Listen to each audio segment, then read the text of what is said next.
హిందూ వైనోళ్ళని సొంతోళ్ళని లేనే లేనోడు ఈ భరత మాత పాదాలకే అంకితమయ్యిందో దేశమంతుడు దైవం.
ఆదివాసుల పల్లెలు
పెట్టాము.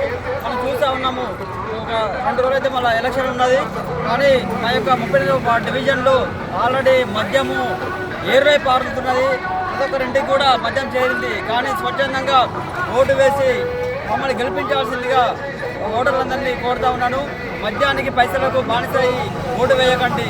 నిజాయితీగా ఓటు వేసి నన్ను గెలిపించినట్లయితే వార్డు అభివృద్ధి కోసం అహర్నిశలు పనిచేస్తామని చెప్పేసి ఈ సందర్భంగా ఓటర్లు కోరుతా ఉన్నాను.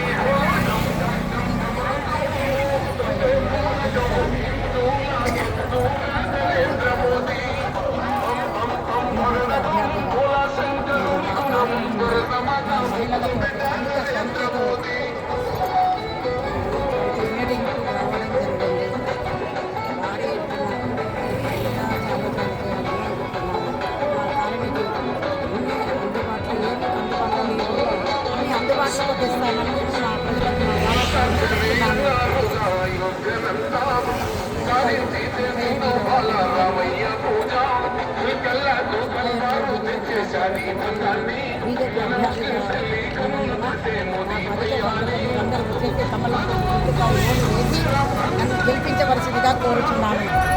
ఇంకా మా కాలనీ ప్రజలు చాలా అధిక సంఖ్యతో కూడా వస్తున్నారు. 38వ డివిజన్ నుండి దోగోటి సుమతమ్మ గారి వెంట మీ కాలనీ ప్రజలందరూ మేము స్వచ్ఛందంగా ఎటువంటి రూపాయి తీసుకోకుండా అమ్మగారి వెంట మేము ఈరోజు ర్యాలీగా బయలుదేరాము. మేము శివరాం నగర్, శివాజీ నగర్, ఎన్జీ కాలేజ్ ఈ ప్రాంతం మొత్తం మన క్లాక్ టవర్ సెంటర్లో మన బీజేపీ నాయకుడు రామచంద్రరావు గారిని కలవడానికి వెళ్తున్నాము. మా 38వ డివిజన్లో మా తోగోటి రమేశ్చారి గారు వారు ఇచ్చిన హామీలన్నీ నెరవేరుస్తారంటున్నారు. మేము వారికి మా స్వచ్ఛందంగా ఓటు వేసి వారిని గెలిపించుకోగలుగుతాం.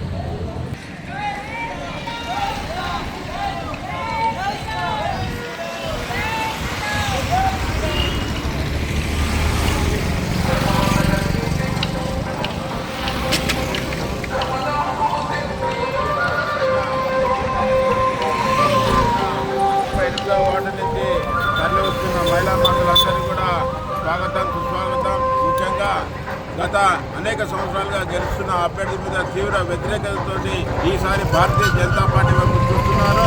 38వ వార్డుల ఈసారి జెండా ఎగరడం ఖాయం. కాషాయ జెండా 38వ వార్డు ఎగురుతుంది. మరొకసారి అత్యధిక మెజార్టీకి ప్రజలందరూ కూడా 38వ వార్డు మా అభ్యర్థిని గెలిపించాలని కోరుతున్నాం. भारत माता की जय, भारत माता की जय। सुमतम्म गारी कमलम्म गुर्तुके, सुमतम्म गारी कमलम्म गुर्तुके। जय श्री राम, जय श्री राम, जय श्री राम।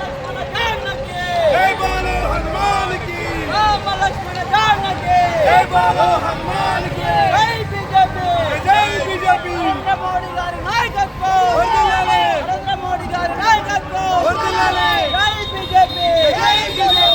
गुर्तुके, कमलम्మ गुर्तुके।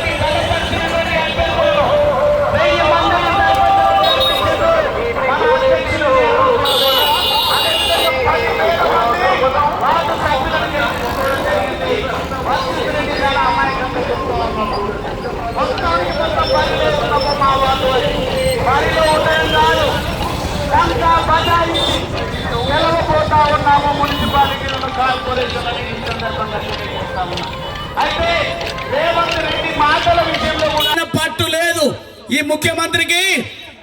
ఈ మున్సిపాలిటీలను, కార్పొరేషన్లను ఎట్లా పటిష్టం చేయాలనో తెలియదు. కాబట్టి ఈరోజు డ్రామాల తర్వాత, చదవడం మొదలు పెట్టిన తర్వాత దేశాన్ని ఎవరు బాగు చేస్తారు అని అర్థం చేసుకునేటువంటి ప్రయత్నం చేసినప్పుడు నరేంద్ర మోడీ గారి నాయకత్వమే ఈ దేశానికి శ్రీరామ రక్షగా ఉంటుందని భావించి భారతీయ జనతా పార్టీలో చేరిన తర్వాత నాకే తీరిక లేకుండా ఉంది అంటే మన రథ సారథికి ఎక్కడ సమయం ఉంటుందో మనం అర్థం చేసుకోవాలి. అందుకనే ఈరోజు హెలికాప్టర్లో తిరిగినా కానీ అన్ని మున్సిపాలిటీలను చేరుకోలేనటువంటి పరిస్థితి, అన్ని కార్పొరేషన్లలో ప్రచారం చేయలేనటువంటి పరిస్థితి.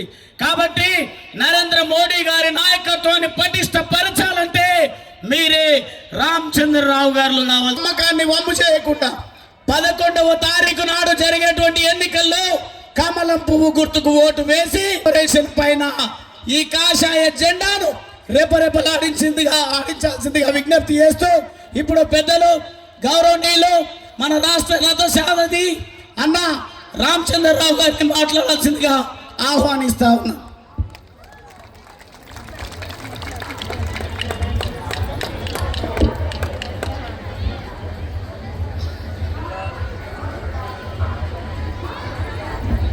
మిగతా పెద్దలకు ఎందుకంటే సమయం లేదు, మళ్ళీ ఎండ బట్టి హెలికాప్టర్ కూడా ఎగరాలి, మరి హైదరాబాద్ పోవాలి, ఇంకక్కడ వేరే కార్యక్రమం ఉంది. చాలా సంతోషం. చాలా పెద్ద ఎత్తున పత్రికా మిత్రులు అదేవిధంగా ప్రజలందరూ కూడా నేను శుభాకాంక్షలు అర్థం తెలుపుతూ, ఇంత పెద్ద ఎత్తున ఈనాడు ఈ యొక్క సభకు వచ్చినటువంటి ఒక నల్గొండ ప్రజల్ని నేను చూస్తూ ఉంటే నాకు పూర్తి విశ్వాసం కలుగుతుంది. నల్గొండలో మొట్టమొదటి మేయరు భారతీయ జనతా పార్టీ ఉంటుంది.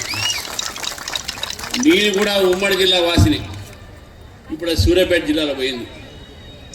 ఆ రోజుల్లో నేను చదువుతున్న రోజుల్లో ఇక్కడ మొట్టమొదటి ఒక చైర్మన్ నాకు గుర్తున్న వరకు ఆ రోజు భారతీయ జనతా పార్టీ చింతా సాంబమూర్తి గారు గెలిచారు. ఫస్ట్ చైర్మన్ చింతా సాంబమూర్తి గారు. దాని తర్వాత కూడా మనం 2 సార్లు గెలిచినాం. తర్వాత అనేక కౌన్సిలర్స్ గెలిచినాం. ఇది మొట్టమొదటి అవకాశం నల్గొండ ప్రజలకు. కార్పొరేషన్ అయిన తర్వాత ఒక మేయర్ని కార్పొరేటర్స్ని గెలిపించేటటువంటి అధికారం, ఒక అవకాశం కూడా వచ్చింది. పురపాలక సంఘాలన్నీ కూడా ఈరోజు ప్రజల ఒక సమస్య మీద లేదు, ఇంకా రోడ్ల పరిస్థితి బాగలేదు, ఇంకా ప్రజలు వారికి కావాల్సినటువంటి అవసరాలు కూడా తీర్చలేని పరిస్థితి ఉన్నది. కానీ ఈరోజు భారతీయ జనతా పార్టీ ఒక అధ్యక్షుడిగా మీకు చెప్తాను మిత్రులారా, మాకు నల్గొండ కార్పొరేషన్లో మేయర్ గెలిపియండి, నేను నేరుగా నరేంద్ర మోదీ గారితో మాట్లాడి నల్గొండని మమ్మల్ని సిటీలో స్మార్ట్ సిటీ కింద నేను డిక్లేర్ చేశాను. ఇక్కడ ఉన్నటువంటి ఒక స్వచ్ఛ భారత్ కార్యక్రమం కానివ్వండి, పేద ప్రజలకు స్వనిధి కార్యక్రమాలు కానివ్వండి, ఉపాధి కోసం అయ్యే కార్యక్రమాలు, మహిళలకు అనేకమైన ఉజ్వల కార్యక్రమాలు అయితే ఉన్నాయి.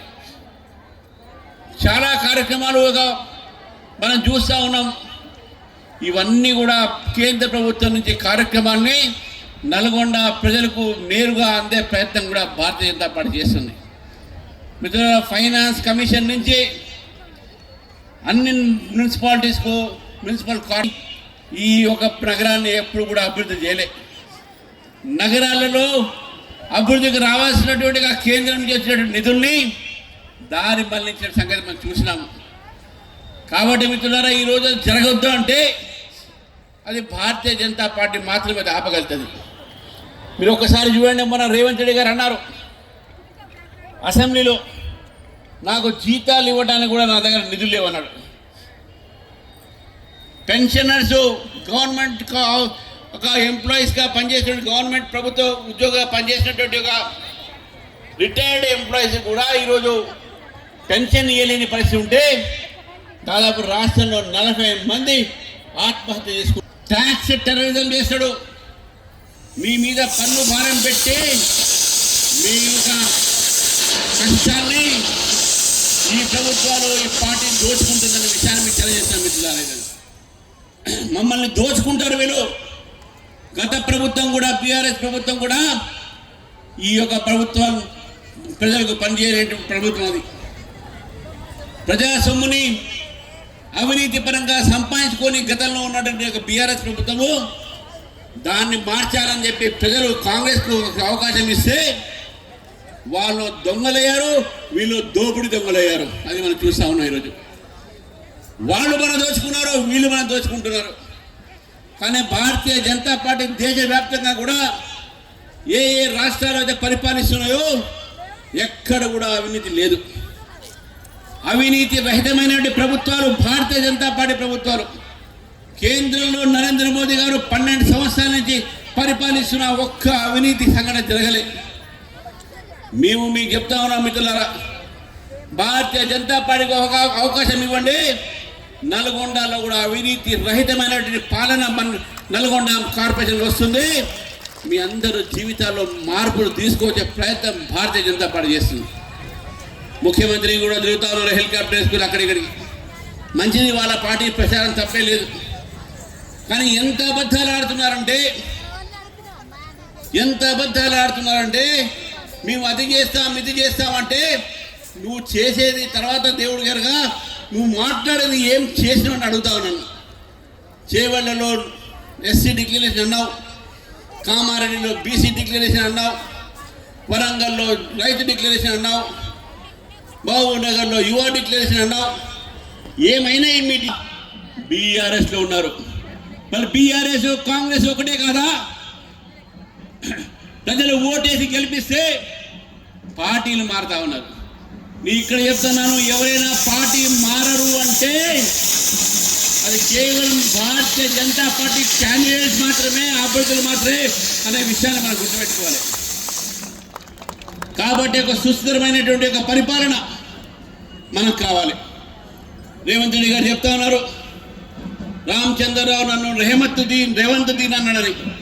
మరి నువ్వు రేవంత్ దీనివే కదా, నువ్వు మాట్లాడితే ముస్లింల గురించి మాట్లాడుతున్నావు కదా. నువ్వు నిన్న వికారాబాద్లో ఏమన్నావు? 4% రిజర్వేషన్ ముస్లింలకు నేను ఇస్తున్నా, రామచంద్రరావు తీసేస్తాడు అని చెప్పి భారతీయ జనతా పార్టీ మీద అన్నాడు ఆయన. రామచంద్రరావు కాదు, భారతీయ జనతా పార్టీలో ప్రతి నాయకుడు ప్రతి కార్యకర్త మతం ఆధారంగా రిజర్వేషన్ వ్యతిరేకిస్తాం. మీ యొక్క రిజర్వేషన్ వలన బీసీలకు అన్యాయం జరుగుతుంది. ఆ 4% ముస్లిం రిజర్వేషన్లో రావాల్సిన అసలైనటువంటి వ్యక్తులు బీసీలు. వాళ్ళకు అన్యాయం చేసి వాళ్ళ రిజర్వేషన్లకు మీరు నోట్లో దండు కట్టి ఈరోజు ముస్లిం రిజర్వేషన్ ఇస్తా ఉన్నారు. కాంగ్రెసే ముస్లిము, ముస్లిమే కాంగ్రెస్ అంటున్నారు. ముస్లిము కాంగ్రెస్, కాంగ్రెస్ ముస్లిము, ముస్లింలకు మేమే బాగా పనిచేసామంటున్నారు. రాష్ట్రపతులు చేసామన్నారు. ఈరోజు అటల్ బిహారీ వాజ్పేయి గారు భారతీయ జనతా పార్టీ ప్రధానమంత్రి. ఆ రోజు భారతీయ జనతా పార్టీని గెలిచారు.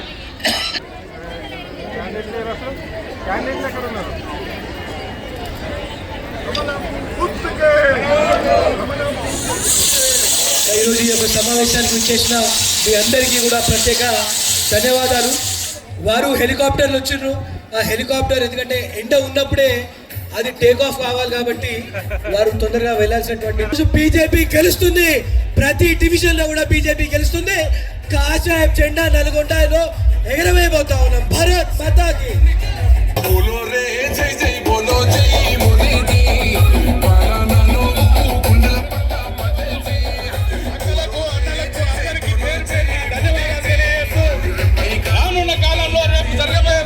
కార్పొరేషన్ ఎన్నికల్లో అమరంపు జెండా ఎగరవేస్తారని ఆశిస్తా ఉన్నాం. అందరికీ ధన్యవాదాలు తెలియజేస్తా ఉన్నాం. 38వ వార్డు వాళ్ళందరూ కూడా స్టేజ్మెంట్గా రావాలమ్మా. 38 వార్డు వాళ్ళందరూ కూడా శివాజీ నగర్, శివరామ్ నగర్ వాళ్ళందరూ 38 వాళ్ళందరూ స్టేజ్మెంట్గా ఉండాలి. ర్యాలీగా పోదాం. మళ్ళా 38 వార్డు, 38వ వార్డు తోగోటి సుమతమ్మ గారి ఆధ్వర్యంలో వచ్చేటువంటి కార్యకర్తలందరూ కూడా స్టేజ్మెంట్ దగ్గర రావాలి. 38వ డివిజన్